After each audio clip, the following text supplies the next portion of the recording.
Olá, meus amigos da Seara Espírita Redenção, tudo bem com vocês? Espero que todos estejam bem.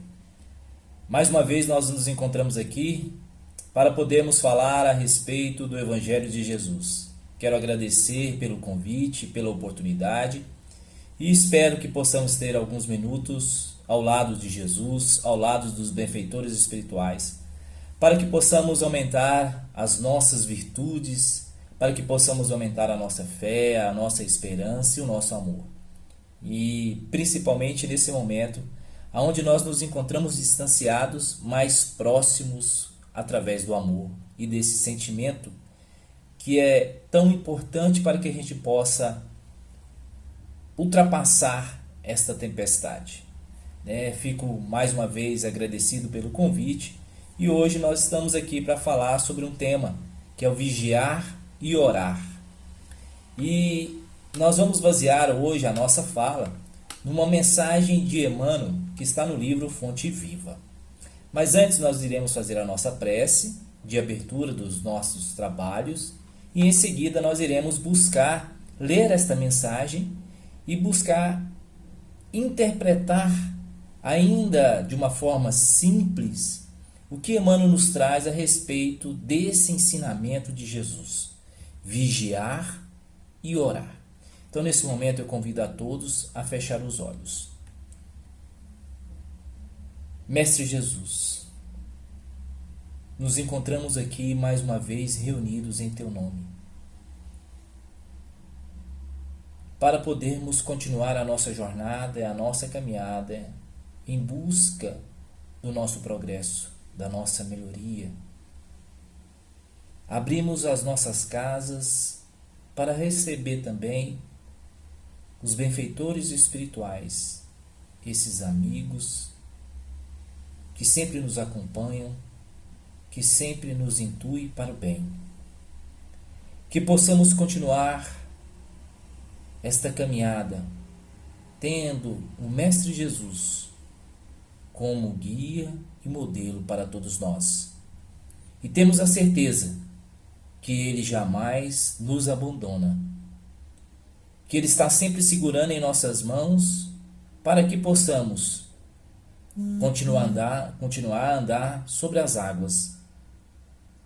Ele que continua nos carregando em seus braços nos momentos mais difíceis da nossa vida. Assim, então, pedimos aos amigos espirituais, ao Mestre Jesus e ao nosso Pai, este Pai que é justo e bom, para darmos início à nossa reunião. Que assim seja. Então, meus amigos, mais uma vez nos encontramos aqui e vamos então ler a mensagem que nós tínhamos comentado, que é uma mensagem que está no livro Fonte Viva, de Emmanuel, psicografado pelas mãos maravilhosas de Chico Xavier. E a mensagem de Emmanuel chama Vigiemos e Oremos, tá certo? De vez em quando vocês vão me ver olhando para cá para que a gente possa ler a mensagem. Então vamos. Vigiemos e oremos. Vigiai e orai, para não cairdes em tentação. Jesus, Mateus capítulo 26, versículo 41. As mais terríveis tentações decorrem do fundo sombrio de nossa individualidade. Assim como o lodo mais intenso, capaz de tisnar o lago, procede do seu próprio seio. Renascemos na terra com as forças desequilibradas do nosso pretérito para as tarefas do reajuste. Nas raízes de nossas tendências, encontramos as mais vivas sugestões de inferioridade. Nas íntimas relações com os nossos parentes, somos surpreendidos pelos mais fortes motivos de discórdia e luta. Em nós mesmos, podemos exercitar o bom ânimo e a paciência, a fé e a humildade. Em contato com os afetos mais próximos, temos copioso material de aprendizado para fixar em nossa vida os valores da boa vontade e do perdão, da fraternidade pura e do bem incessante. Não te proponhas, desse modo, atravessar o mundo sem tentações. Elas nascem contigo, assomam em ti mesmo e alimenta-se de ti. Quando não os combates dedicadamente, qual o lavrador sempre disposto a cooperar com a terra, da qual precisa extrair as boas sementes. Caminhar do berço ao túmulo, sobre as marteladas da tentação, é natural. Afrontar obstáculos, sofrer provações, tolerar antipatias gratuitas e atravessar tormentas de lágrimas são vicissitudes lógicas da experiência humana. Entretanto, lembremos-nos do ensinamento do Mestre, vigiando e orando para não sucumbirmos às tentações, de vez em que mais vale chorar sobre os aguilhões da resistência que sorrir sobre os narcóticos da queda. Então, meus irmãos, essa é a mensagem que Emmanuel nos traz no livro Fonte Viva. Vigiemos e oremos. Mas aí nós queremos iniciar essa nossa conversa, esse bate-papo, pensando muito no que nós estamos passando. Jesus pediu para que a gente pudesse vigiar e orar para não cair em tentação. E nesse momento de turbulência que o planeta inteiro está passando, será que nós estamos exercitando essa vigilância e essa oração? Nós, espíritas, que compreendemos o poder da prece, o poder de uma oração que é capaz de curar as enfermidades da alma e do corpo, será que nós estamos buscando essa vigilância para não sermos levados às tentações? Olha só, essas tentações que às vezes nos adoecem, que fragiliza as nossas emoções e fragiliza também o nosso corpo físico. Mas vamos lá o que o Emmanuel nos traz.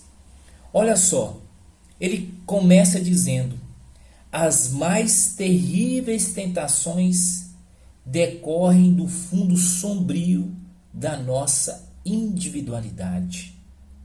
Ou seja, as tentações não estão fora de nós. As tentações se encontram dentro de cada um de nós. Nós ainda nos encontramos no mundo de expiações e de provas. Ou seja, a maioria de nós somos espíritos ainda em processo de evolução.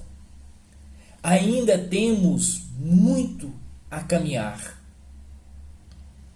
Muito a caminhar. Somos ainda impacientes, egoístas, vaidosos. Às vezes praticamos o mal de uma forma que a gente não gostaria, mas somos levados por esse lado sombrio que vive em nós. Olha só. Mas uma questão no Livro dos Espíritos, a questão 895, nos traz a seguinte pergunta de Kardec aos espíritos. Então vamos lá. Pergunta 895. Postos de lado os defeitos e os vícios, acerca dos quais ninguém se pode equivocar, qual o sinal mais característico da imperfeição? Da imperfeição. E os espíritos respondem: o interesse pessoal. Frequentemente, as qualidades morais são como, num objeto de cobre, a douradura que não resiste à pedra de toque. Pode um homem possuir qualidades reais que levam o mundo a considerá-lo homem de bem, mas essas qualidades, conquanto assinalem um progresso, nem sempre suportam certas provas, e às vezes basta que se fira a corda do interesse pessoal para que o fundo fique descoberto. Olha só, então a maioria dos nossos defeitos, das nossas imperfeições, está no nosso interesse pessoal. Nosso interesse pessoal. E isso é muito sério. É muito sério. É por isso que às vezes nós caímos nas tentações. É por isso que ainda permanecemos na escuridão. Pelo nosso interesse pessoal. Pensamos muito mais em nós do que no outro. E o ensinamento que nós temos a respeito, de como podemos desfazer esse interesse pessoal é: quando aquele homem pergunta a Jesus como ele poderia alcançar a felicidade ou o reino de Deus, e aí Jesus pergunta a ele o que está escrito nas leis, e ele responde: amarás a Deus sobre todas as coisas. Esse é o primeiro mandamento. Mas há um segundo semelhante ao primeiro, que é amar ao próximo como a si mesmo. Esse ensinamento de amar ao próximo como a si mesmo é uma luta e uma forma de mostrar que o interesse pessoal é um vício, é uma enfermidade. Porque nós precisamos amar o próximo como a nós mesmos, ou seja, igualar o outro a nós. Porque ele fala amar o próximo como nós nos amamos. Ou seja, igualar o nosso irmão a nós. Fazendo isso, a gente desfaz o interesse pessoal, porque a gente pensa no outro. Nesse momento que nós estamos vivendo, desta grande pandemia, algumas pessoas ainda buscam apenas o interesse pessoal. Não está preocupado com o outro, de ter o cuidado com o outro. A Organização Mundial da Saúde, os órgãos de saúde, nos informa que é preciso utilizar uma máscara, ter os cuidados da higiene. E muitas das vezes nós não estamos nem aí. Não nos preocupamos em usar esta máscara e quando usamos de forma incorreta. Não temos os cuidados da higiene. E aí chegamos às vezes nos nossos lares e contaminamos. Contaminamos os nossos companheiros no trabalho. Mas às vezes a gente pensa que é só a gente que vive. E não é. Nós vivemos num mundo coletivo. Somos uma grande sociedade. Uma grande sociedade. Mas Emmanuel continua dizendo para nós, olha só. Renascemos na terra com as forças desequilibradas do nosso pretérito. Então está aí. Renascemos na terra com as forças desequilibradas do nosso pretérito. Ou seja, qual que é a finalidade da reencarnação? É expiar, ou seja, pagar as nossas dívidas. Esse é um dos objetivos da reencarnação. O outro é contribuir para o progresso da humanidade. Mas vamos ficar atento aqui, é expiação. Ou seja, resgatar dívidas do pretérito. Então, muitas das vezes, quando nós retornamos à Terra, quando reencarnamos, nós estamos desequilibrados. As nossas forças não estão boas, vamos dizer assim. Nós somos um carro desalinhado. Um carro desalinhado. Precisamos então fazer um alinhamento e um balanceamento na nossa vida. Na nossa vida. E é interessante isso, né? Por que é um alinhamento? Quando a gente leva o carro, para a mecânica para fazer o processo de alinhamento e balanceamento, o que é um alinhamento?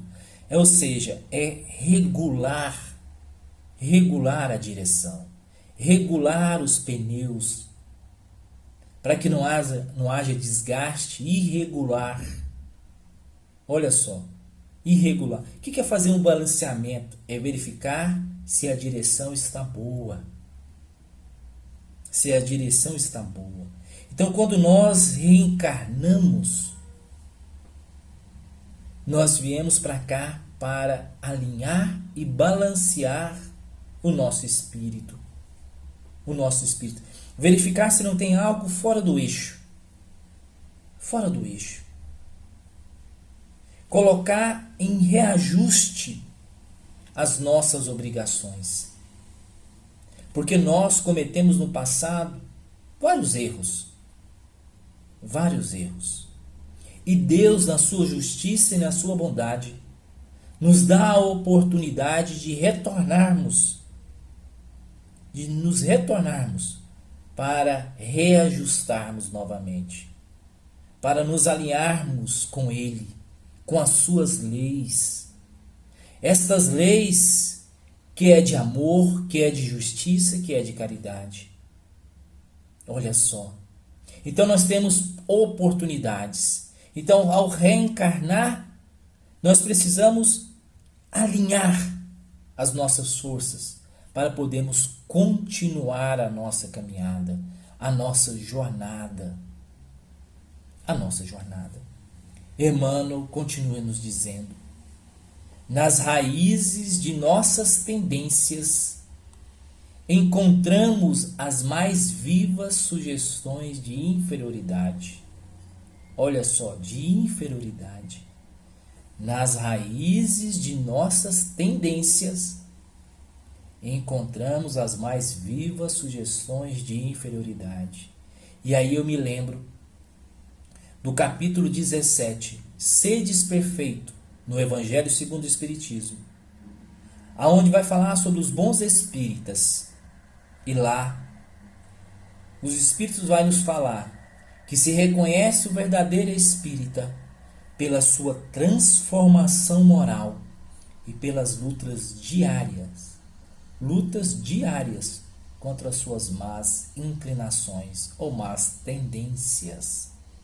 Olha só, tendências. Então nós carregamos ainda as nossas inferioridades. Ah, Milton, como assim? Por que você sempre fala isso? Olha só, se a gente pegar o Livro dos Espíritos e ir lá na escala dos Espíritos, que começa ali na questão 100 e vai até 120, se não me engano, se nós pegarmos o Livro dos Espíritos e começarmos a ler a escala dos Espíritos, e lá na escala dos Espíritos nós vamos encontrar 3 ordens. Primeiro, a dos Espíritos impuros. Segundo, a dos Espíritos bons. E a última, a dos Espíritos puros. E quando a gente começar a observar, olha só, o que cada classe vai falar.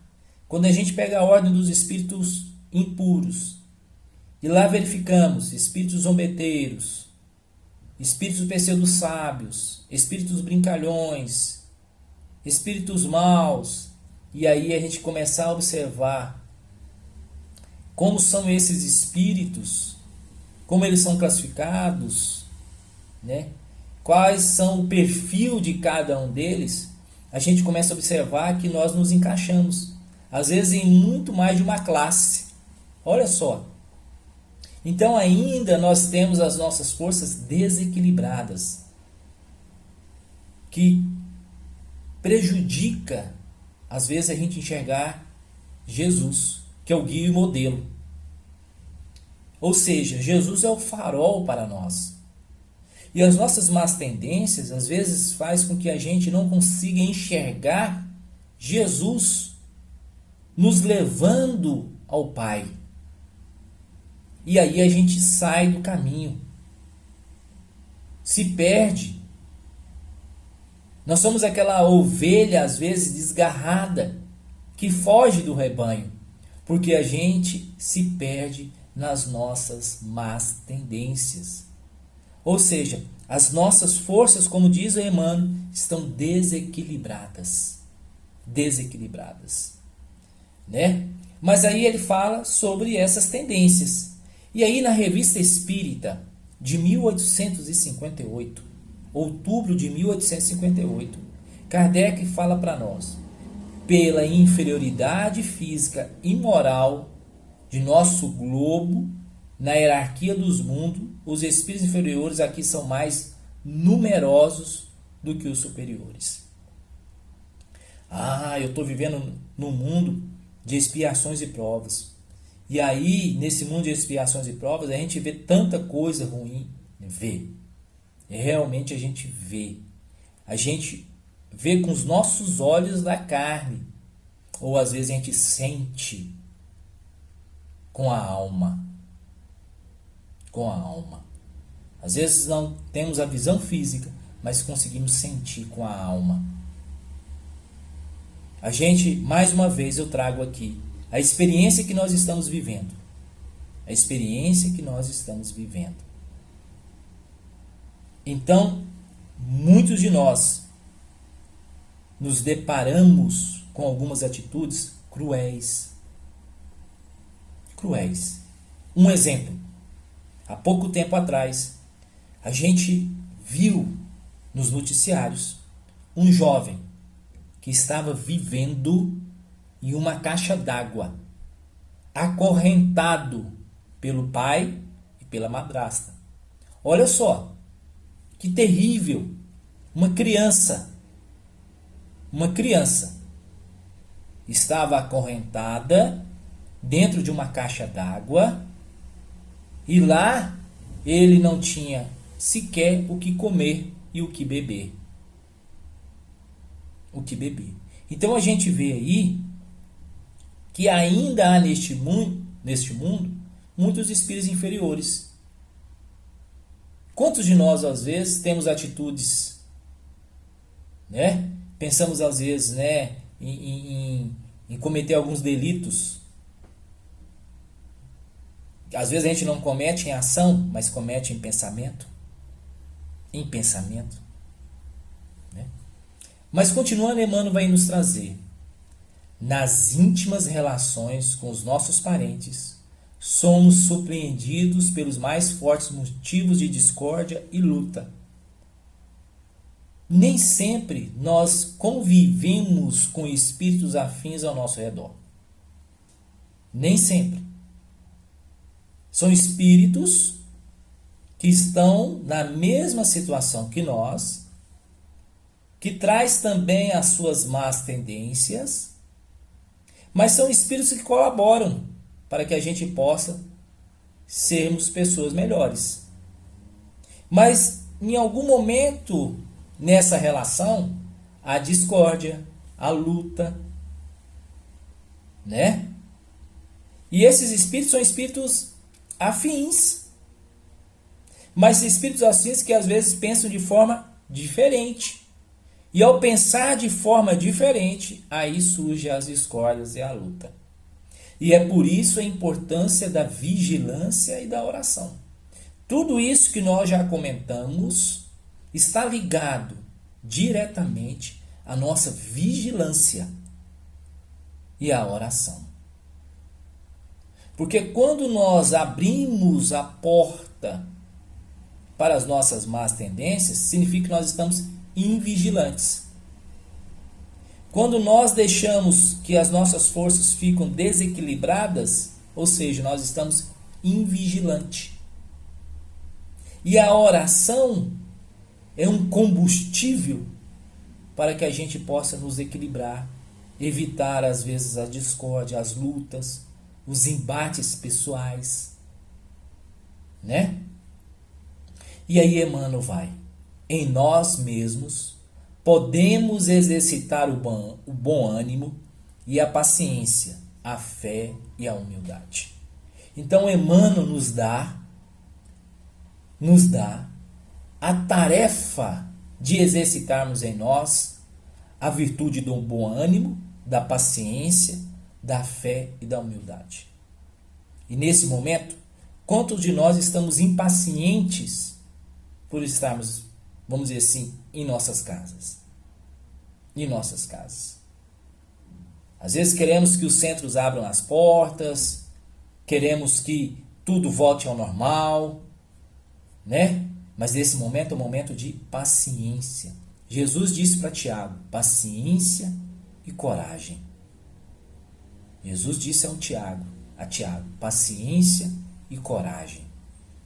Esse é um momento também que precisamos exercitar a fé.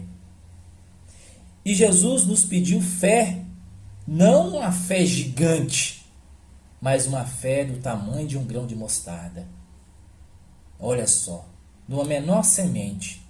Então é o momento também de exercitarmos a fé, de acreditar, de confiar na justiça divina. Eu venho dizendo sempre, nas conversas que a gente vai tendo durante esse período, principalmente nesse meio, né, da internet, nas palestras online, que nós não fomos enganados por Deus. Ah, mas bem na minha época de reencarnar, surgiu uma pandemia. Nós não fomos enganados por Deus. Quando lá estávamos preparando para reencarnar, a gente leu toda a história da nossa vida.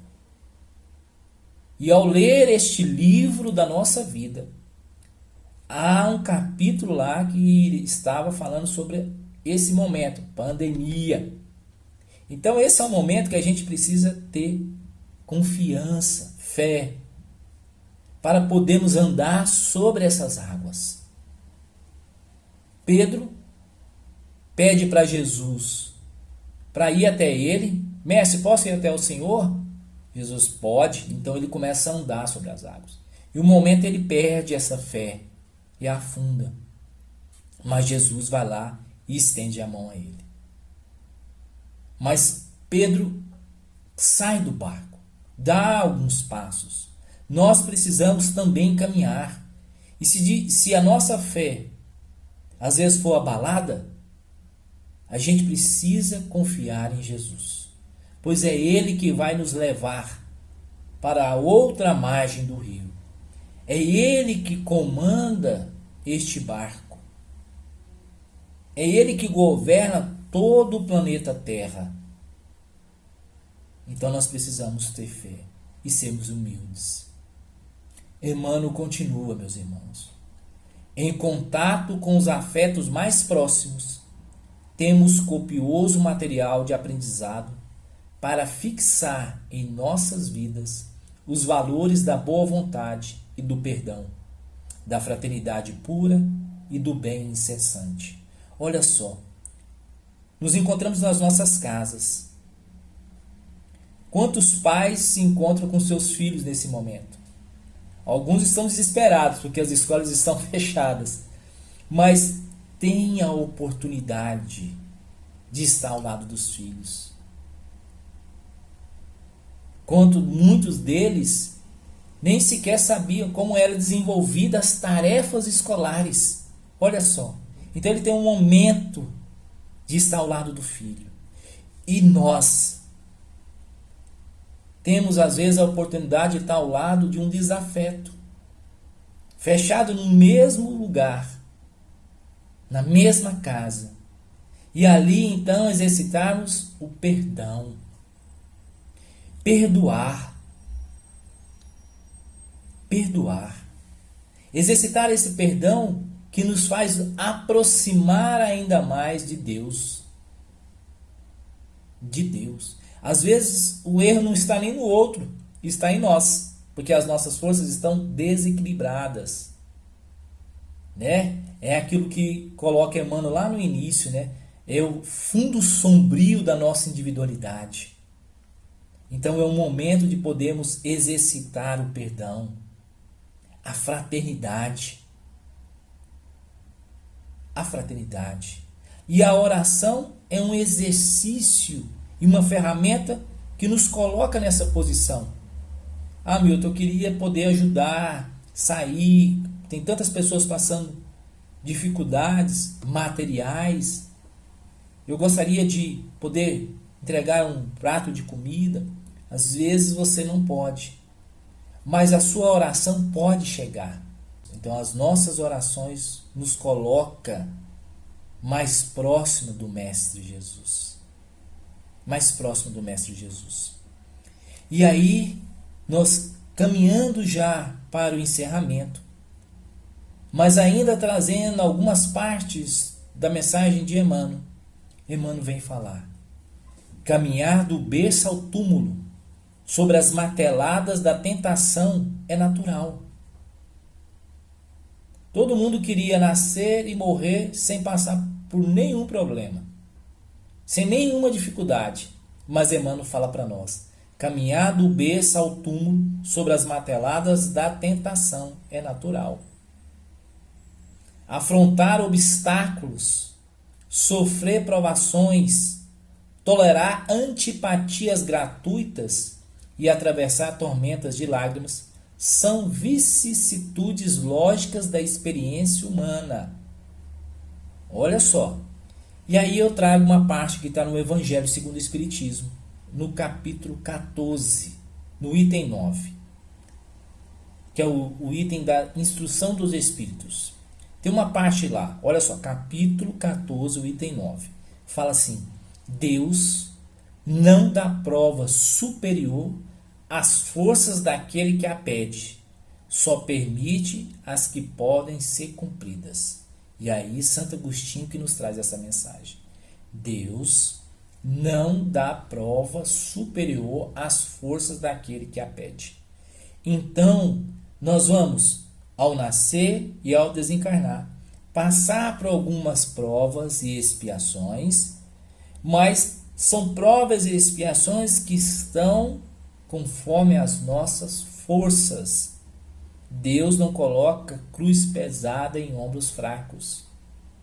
A cruz que estamos carregando tem o peso ideal para as nossas forças, para o nosso ombro.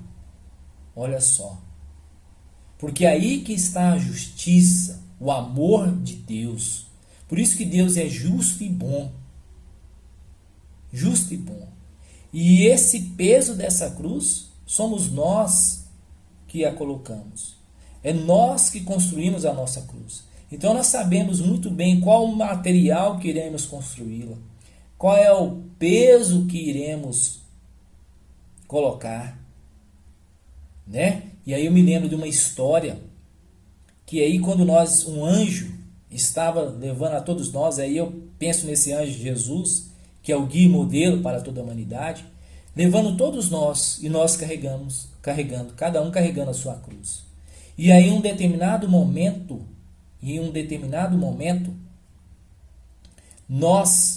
muitos de nós, cortamos a nossa cruz por acharmos ela pesada. Então nós estamos ali caminhando, não, a cruz está pesada, eu estou cansado.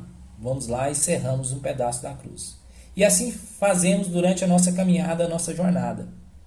Mas em um determinado momento, o anjo que está à nossa frente nos apresenta o paraíso, vamos dizer assim, que a história é dessa maneira.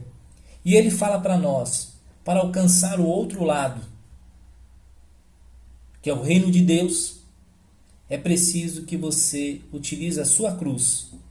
A sua cruz é a ponte para alcançar o reino de Deus. E aí quando a gente coloca a nossa cruz, não dá para alcançar a outra margem. Por quê? Porque nós a cortamos. Pois achávamos que estava muito pesado para os nossos ombros, para as nossas forças. E aí o anjo sempre fala para nós: vá, retorna e reconstrua a sua cruz. Porque Deus não coloca peso maior nos ombros de cada um. Ele sabe perfeitamente qual é o peso que nós conseguimos suportar. E aí, encerrando, Emmanuel fala para nós: mais vale chorar sobre os aguilhões da resistência que sorrir sobre os narcóticos da queda. Ou seja, é melhor nós podermos construir um mundo melhor, passando às vezes pelas dificuldades, pelas provações, pelos espinhos. Fernando Pessoa, em um dos seus poemas, ele fala que ele vai recolher todas as pedras que encontrar pelo caminho da sua vida, porque no final ele vai construir um castelo. E é assim que nós precisamos fazer. Nós não podemos sorrir com a dor do outro, com a perda do outro. Nós não podemos sorrir porque o outro foi levado a uma prisão. Não podemos sorrir por ver irmãos abandonados na rua. Nós precisamos unir os nossos sentimentos com o de Jesus. E Jesus, em um momento que Eurípides Bassanufo tem a oportunidade de encontrar com o Mestre, eu acho que vocês já ouviram essa história. Eurípides Bassanufo, numa determinada noite, ele se desdobra espiritualmente. E andando pelo plano espiritual, em um determinado momento ele encontra com Jesus. E ao aproximar do Mestre, ele observa que Jesus estava chorando. E ele faz uma pergunta a Jesus: Mestre, choras por aqueles que não conhecem o teu evangelho?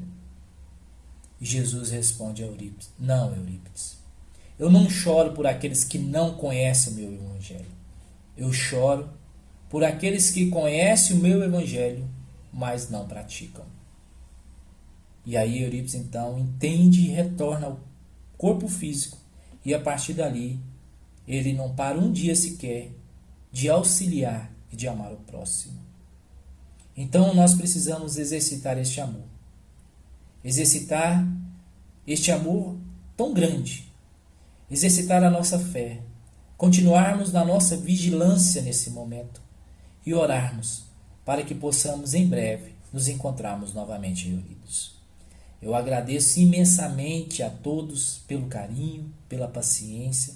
Espero ter podido ajudar, colaborar um pouco com esta casa que eu tenho um grande carinho, que é a Seara Espírita da Redenção. Né?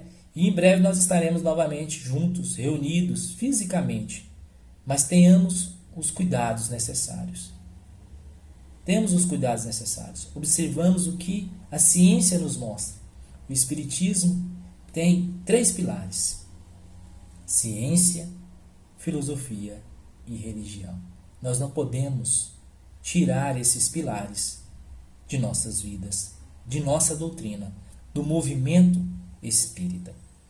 Então eu agradeço a todos, mais uma vez, pelo convite e pela oportunidade de poder entrar na casa de cada um de vocês e vocês entrarem na minha casa. Nós estamos seguindo para o encerramento, lembrando a todos que esse é um momento de vibração. O passe espiritual será dado à distância. Então esse é um momento que precisamos entrar em sintonia com os benfeitores espirituais. Receber este passe, receber essas energias. É o momento também da fluidificação das águas. Então eu convido a todos, mais uma vez, a fechar os olhos, mas ao fechar os olhos, sentir Jesus lhe abraçando, sentir Jesus entrando no seu lar e os benfeitores espirituais transmitindo este passe. Essas energias fluídicas invadindo o seu corpo e a sua alma. Então vamos fechar os nossos olhos e assim, Mestre Jesus, te agradecemos mais uma vez por estar ao nosso lado. Que os seus anjos, esses amigos, esses benfeitores espirituais, possam transmitir a cada um de nós as energias, o passe, essas vibrações que vêm do alto, que vêm do seu amor, do amor de Deus. Que as águas possam ser fluidificadas, todas as águas do ambiente do nosso lar. A água que bebemos, a água que utilizamos para limpar a nossa casa, para fazer a nossa comida e para limpar o nosso corpo, o nosso banho. E assim então, Mestre Jesus, continue conosco, continue nos ajudando para podermos em breve continuarmos a nossa jornada juntos, fisicamente. Mas se não for possível fisicamente, que a gente possa continuar firmes no teu ideal, no teu amor, lutando contra as nossas más inclinações, levando acima de tudo os ensinamentos de Jesus, levando acima de tudo as leis de Deus, lembrando, amar a Deus sobre todas as coisas, esse é o primeiro mandamento, e amar o próximo como a nós mesmos. Que assim seja. Meus amigos, muito obrigado. Um abraço carinhoso a todos e até a próxima.